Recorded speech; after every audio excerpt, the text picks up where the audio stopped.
Also, if your partner, if you have a partner, it's easier to transition with the partner than you. Let's say all of you are women, husbands, or partners. Having them bring your child may be easier drop off than you. It is. Okay.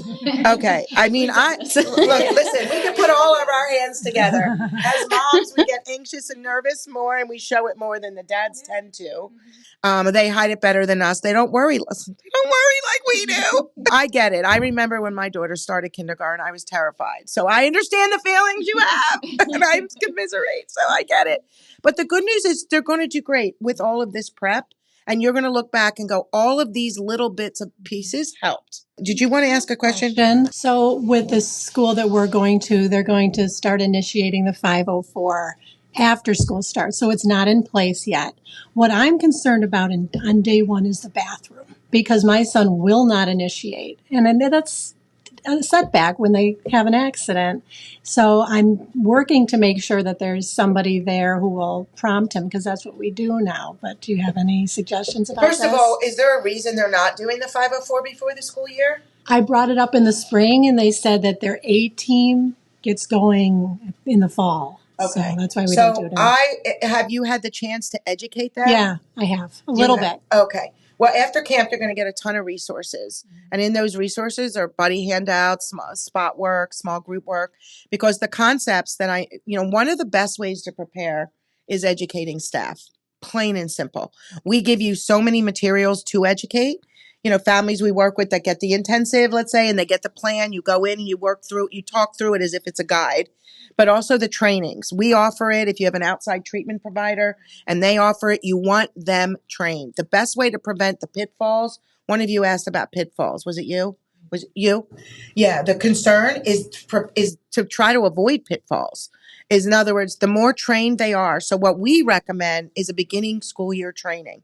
And in that training, we train the staff to not only understand the concepts of SM and the bridge, but to what does your child need in the school? And how do we get that set up? And it's usually a meeting of the minds. In other words, small groups. So I say every single child every school needs to understand that comfort, connection precedes communication. So how are we going to help with connection and comfort building? And how are we going to help progress occur? Because it doesn't usually occur in the middle of a big group. So what we have to do is talk about the 4 pillars. How do we implement the buddy process? So it's not that your child has small groups. It's what are you doing in the small groups? How are you questioning? When are you questioning? Who's included in those questioning? And that stuff has to be worked out. So from the start, they need 2 to 3, 3 to 5 buddies they're paired with and sat with. Now you're dealing with 7th grade mixed classes. Yes, we are. So if there's children that are rotating in other classes, to try to have them sit with those children, because if they built comfort and communication with those children outside of school, those children can naturally be a verbal intermediary if need be. If needed. Okay. And the staff has to be trained on what strategies work best. And I think that's where we're at. The resources for the staff, the resources that they can go and find and look back at. Well, what you want is it personalized to your child, because there's a million resources out there. But the general resources are important of what is SM, but also making sure that my philosophy. I'm not a treat to speak I'm not a focus on speaking only. I'm on understanding the child and their unique needs and then developing the treatment. Because for many kids, it's literally engaging activities, handing and taking, avoiding direct eye contact, asking other children first. For many children, it's the ability to write and read.